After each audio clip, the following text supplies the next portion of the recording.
बिस्मिल्लाहिर्रहमानिर्रहीम। अस्सलाम वालेकुम। आप देख रहे हैं अलिफ न्यूज़ और मैं हूं आपके साथ माजिद अली। शामिल करते हैं पाकिस्तान और दुनिया भर से ब्रेकिंग न्यूज़ हेडलाइंस। इसराइली पार्लियामेंट ने मकबूजा मगरबी किनारे को ज़म करने का बिल मंजूर कर लिया। इसराइली पार्लियामेंट ने मकबूजा मगरबी किनारे को इसराइल में ज़म करने के गैर कानूनी बिल के पहले मरहले में मंजूरी दे दी। अरब मीडिया की रिपोर्ट के मुताबिक 120 नशिस्तों पर मुश्तमिल इसराइली पार्लियामेंट में बिल के हक में 25 वोट जबकि मुखालफत में 24 वोट पड़े। अब ये बिल मजीद गौर के लिए खारजा अमूर व दफाई कमेटी के स्पुर्द कर दिया गया है। दूसरी तरफ सऊदी अरब ने इस इकदाम की शदीद अल्फाज में मजम्मत की है और कहा है कि वो इसराइली आबादकारी और तोसी पसंदाना अज़ाइम को मुस्तरद करते हैं। कतर ने भी इस इकदाम को फ़लस्तीनियों के हकूक सलब करने की कोशिश करार दिया और कहा कि मसला फ़लस्तीन के दो रियासती हल की हमायत करते हैं। अक़वाम मुत्तहिदा इसराइल को तोसी पसंदाना मंसूबे से रोके। ये वोटिंग ऐसे वक्त पर हुई जब अमरीकी नायब सदर जेडी वेंस इसराइल के दौरे पर मौजूद हैं और गजा में जंगबंदी मुआहदे को मुस्तहकम करने की कोशिशें कर रहे हैं। याद रहे कि अमरीकी सदर कह चुके हैं कि वो इसराइल को मकबूजा मगरबी किनारे के इल्हाक की इजाज़त नहीं देंगे। दूसरी तरफ अमरीकी वज़ीर ख़ारजा मार्को रूबियो ने इसराइल को खबरदार किया है कि पार्लिमान का मगरबी किनारे के इंजमाम के हवाले से इकदाम और आबादकारों के तशद्दुद से गजा अमन मुआहदे को ख़तरा है। मार्को रूबियो ने इसराइल के दौरे के लिए रवानगी से कबल सहाफ़ियों से बातचीत में कहा कि सदर डोनाल्ड ट्रंप वाज़ह कर चुके हैं कि वो मगरबी किनारे के इंजमाम से मुतल्लिक इकदाम की हमायत नहीं कर सकते। याद रहे कि अमरीका इसराइल का सबसे अहम फौजी और सफारती इत्तेहादी है और अब तक मार्को रूबियो वज़ीर आज़म नेतन्याहू के इंतहाई दाएं बाजू के इत्तेहादियों के तरफ से इंजमाम के इकदामात पर तनकीद करने से गुरेज करते रहे हैं। खबर के अगले हिस्से में बात करते हैं। मुतअद्दिद ममालिक गजा के लिए बैनुल अक़वामी फ़ोर्स में हिस्सा लेने को तैयार हैं। अमरीकी वज़ीर ख़ारजा मार्को रूबियो का कहना है कि मुतअद्दिद ममालिक गजा के लिए बैनुल अक़वामी फ़ोर्सेस में हिस्सा लेने को तैयार हैं। अमरीकी वज़ारत ख़ारजा ने मगरबी किनारे के इंज़माम से मुतल्लिक इसराइली पार्लियामेंट के इक़दामात को गजा मुआहदे के लिए ख़तरनाक करार दिया। अमरीका की दरख्वास्त पर बरतानवी फ़ौजियों को गजा अमन मनसूबे की निगरानी के लिए इसराइल में तैनात कर दिया गया। बरतानवी मीडिया के मुताबिक बरतानवी फ़ौज के एक सीनियर कमांडर और महदूद तादाद में फ़ौजियों को अमरीका की दरख्वास्त पर गजा अमन मनसूबे की निगरानी के लिए इसराइल भेजा गया है। इससे कबल अमरीकी सेनेट काम के सरबराह एडमिरल ब्रड कोपर ने कहा था कि गजा अमन मंसूबे की निगरानी के लिए रवाना होने वाले 200 फौजियों में अमरीकी फौजी शामिल नहीं होंगे। खबर के अगले हिस्से में बात करते हैं। जोहरी प्रोग्राम पर मुनसफाना पेशकश तक अमेरिका से मुज़ाकरात नहीं किए जाएंगे। ईरान का दो टोक पैगाम। ईरान ने वाज़ह कह दिया है कि अमेरिका के साथ तब तक मुज़ाकरात नहीं किए जाएंगे जब तक वो मुनसफाना पेशकश नहीं करते। ईरानी वज़ीर ख़ारजा अब्बास अरागची ने मीडिया से गुफ्तगू करते हुए कहा कि तेहरान और वाशिंगटन के दरमियान पहले ही न्यूक्लियर मुज़ाकरात हो चुके हैं, जिसके बाद जून में इसराइल और अमेरिका ने ईरानी जोहरी तंजीबात पर फ़ज़ाई कार्रवाइयाँ की, जिसने 12 दिन जारी रहने वाली जंग का मंजर पेश किया। अमेरिका की तरफ से बेहद मुतालबात की वजह से मुज़ाकरात कामयाब नहीं हो सके। मुज़ाकरात के दोबारा शुरू होने की वाहिद सूरत ये होगी कि वाशिंगटन ऐसे मौक़िफ़ को ख़त्म करे जो तेहरान इसे अपनी कौमी सलामती, खुद मुख्तारी या जोहरी प्रोग्राम के हवाले से मुनाफी समझता है।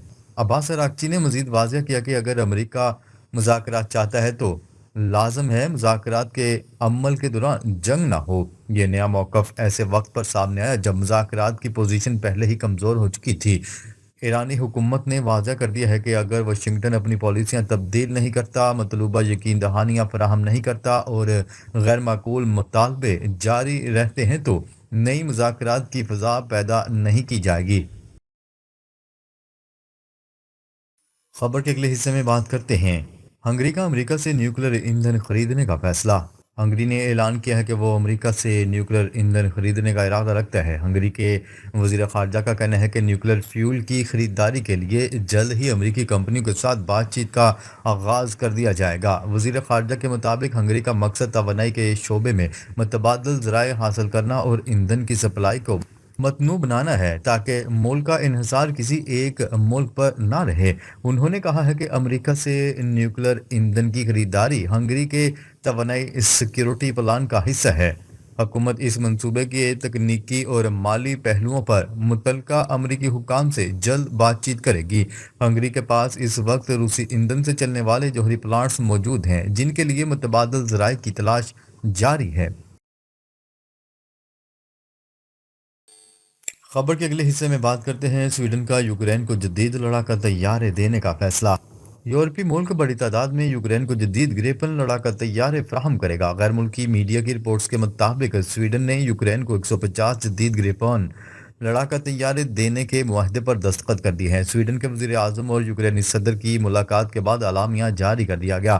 عرب میڈیا نے بتایا کہ معاہدے کے تحت یوکرین کو 100 سے 150 نئے لڑاکا طیارے دیے جائیں گے۔ دونوں رہنماؤں نے سویڈش کمپنی اساب کے پلانٹ کا بھی دورہ کیا۔ Saab company Gripen JAS 39 fighter, global آئی ایئر کرافٹ اور میزائل تیار کرتی ہے۔ خیال رہے کہ یہ جدید طیارے اپنی مضبوطی اور کم لاگت کی وجہ سے F-35 کا متبادل سمجھا جاتا ہے۔ عرب میڈیا نے مزید بتایا کہ یوکرینی پائلٹس پہلے ہی فائٹر جیٹ کی تربیت حاصل کر چکے ہیں۔ ناروے نے بھی یوکرین کو مزید 1.5 ارب نارویجن کراؤن دینے کا اعلان کر دیا۔ رقم یوکرین کی بجلی اور توانائی کی ضروریات پوری کرنے کے لیے استعمال ہوگی۔ خبر کے اگلے حصے میں بات کرتے ہیں روس کے یوکرین پر حملے، 24 گھنٹے میں 6 افراد ہلاک ہو گئے۔ روس نے یوکرین کے شہر کیف پر ڈرون میزائل حملہ کیا جس کے باعث 2 افراد ہلاک ہو گئے۔ روس نے رہائشی اہداف سمیت توانائی مراکز پر بھی بڑے حملے کیے۔ روسی ڈرون بچوں کے مرکز پر بھی گرا، تمام بچے محفوظ رہے۔ یوکرینی صدر زیلنسکی نے کہا کہ بچوں کے مراکز پر روسی حملوں کا کوئی جواز نہیں بنتا، یہ دہشت گردی ہے، ایسے حملوں کے دوران مذاکرات ممکن نہیں۔ خبر کے اگلے حصے میں بات کرتے ہیں امریکہ کے شہریوں کی اکثریت نے فلسطینی ریاست تسلیم کرنے کی حمایت کر دی۔ امریکہ میں خبرساں ادارے کے سروے میں شہریوں کی اکثریت نے فلسطین کو مربوط ریاست تسلیم کرنے کی حمایت کر دی ہے اور یہ عوامی رائے صدر ڈونلڈ ٹرمپ کے موقف کے برعکس ہے۔ خبرساں ادارے روئٹرز نے اپنی رپورٹ میں بتایا کہ روئٹرز اور ایپسوس کے سروے میں زیادہ تر امریکیوں نے فلسطینی ریاست تسلیم کرنے کی حمایت کر دی، جن میں 80% ڈیموکریٹس اور 41% ریپبلکن شامل ہیں، اور ان کا خیال ہے کہ امریکہ کو فلسطینی ریاست کو تسلیم کرنا چاہیے۔ رپورٹ میں بتایا گیا ہے کہ سروے سے ظاہر ہوتا ہے کہ صدر ڈونلڈ ٹرمپ کی فلسطین کو ریاست تسلیم کرنے کی مخالفت عوامی رائے سے مطابقت نہیں رکھتی۔ مذکورہ سروے 6 دن پر مشتمل تھا اور پیر کو ختم ہوا، اور مجموعی طور پر 59% نے امریکہ کی جانب سے فلسطین کو بطور ریاست تسلیم کرنے کی حمایت کی، جبکہ 33% نے اس کی مخالفت کی اور دیگر غیر یقین کا شکار تھے یا انہوں نے سوال کا جواب نہیں دیا۔ اس طرح ڈونلڈ ٹرمپ کے تقریباً نصف ریپبلکن 53% نے اس اقدام کی مخالفت کی، جبکہ 41% ریپبلکن کا کہنا تھا کہ وہ امریکہ کی جانب سے فلسطینی ریاست تسلیم کرنے کی حمایت کریں گے۔ روئٹرز اور ایپسوس نے 15 سے 20 اکتوبر 2025 کے دوران سروے میں امریکی شہریوں سے اسرائیل فلسطین تنازع کے بارے میں بھی سوالات کیے اور 4385 بالغ شہریوں نے سروے کیا۔ خیال ہے کہ گزشتہ چند ہفتوں میں فلسطینی ریاست تسلیم کرنے والے ممالک کی تعداد میں اضافہ ہوا ہے، جن میں امریکہ کے اتحادی، برطانیہ، کینیڈا، فرانس اور آسٹریلیا بھی شامل ہیں، جبکہ اسرائیل نے اس اقدام کی مذمت کی کیونکہ 1948 میں اسرائیل کے قیام کے نتیجے میں لاکھوں فلسطینی بے گھر ہوئے اور کئی دہائیوں پر محیط تنازع نے جنم لیا۔ رپورٹ کے مطابق تقریباً 60% سروے کے شرکاء کا کہنا تھا کہ غزہ میں اسرائیل کا رد عمل حد سے زیادہ تھا، جبکہ 32% اس سے متفق نہیں تھے۔ خبر کے اگلے حصے میں بات کرتے ہیں امریکہ نے یوکرین جنگ بند کروانے کے لیے روس کی بڑی آئل کمپنیوں پر پابندیاں عائد کر دیں۔ امریکی صدر ڈونلڈ ٹرمپ نے روسی صدر ولادیمیر پوٹن کو یوکرین میں جنگ بندی پر آمادہ کرنے کے لیے نئے حربے آزمانا شروع کر دیے۔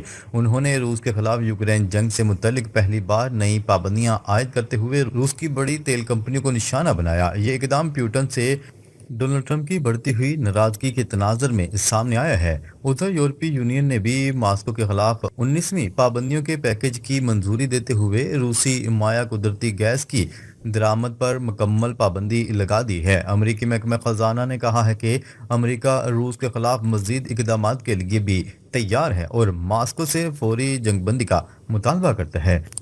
जबकि डोनाल्ड ट्रंप अपने रूसी हम मनसब से मुतवक्का मुलाकात भी मनसूख करने का ऐलान कर चुके हैं। पाबंदियों के ऐलान के बाद आलमी मंडियों में तेल की कीमतें $2 फी बैरल से ज़्यादा बढ़ गईं। तजियाकारों के मुताबिक ये इकदाम डोनाल्ड ट्रंप इंतजामिया की पॉलिसी में एक नुमाया तब्दीली है। अलावा से यूरोपीय यूनियन की जानिब से रूस के शेडो फ्लैट में शामिल 117 मजीद जहाज़ों को भी ब्लैक लिस्ट कर दिया गया है, जबकि रूसी सफारतकारों पर सफरी पाबंदियाँ आयद कर दी गई हैं। नाजरीन, अब तक के लिए इतना ही। मजीद खबरें लेकर बहुत जल्द आपकी खिदमत में हाजिर होंगे। तब तक के लिए अपना ख्याल रखिएगा। अल्लाह निगहबान।